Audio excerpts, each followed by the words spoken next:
សំឡឹងតែមេក្នុងฉันនេះគេខ្លាំងពេកឬសងវេកាកន្លងពីនោះនឹងតែនៅក្បែរអូនលើងទាំងចិត្តស្នូនឆ្លងក្រុមមុំសាំងតែបងវិញក៏ដោខ្លាំងគ្មានមេត្តាបងហើយអារម្មណ៍តាមកាយវិញកាយទាំងអូនមិនដែលដឹងថាបងសាវាយ៉ាងណាឡើយសង្សារនាងនេះជាមនុស្សអាក្រម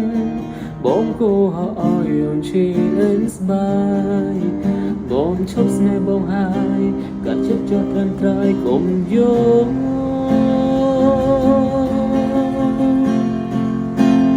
ច្បាំងជាមួយអូនធ្វើបាបស្នូនខ្លាំងជាងគេសំទងយ៉ាងណាដែរពេលដែលគ្មានអ្នកថែដូចជារុំបង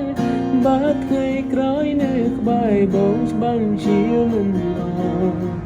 គុំត្រដល់ស្នេហ៍បងអីសំបងចុះថ្លៃបងគ្មានពេលអ្វីក្រៅពីជូនពរ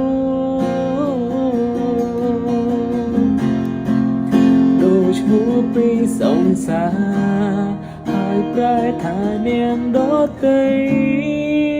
យើងលែងត្រូវជាអ្វីអសិននឹងនិយាយនឹងដូចមក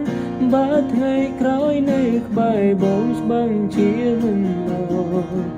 គុំត្រដល់ស្នេហ៍បងអីសំបងចុះថ្លៃបងគ្មានពីអ្វីក្រៅពីជូនពរ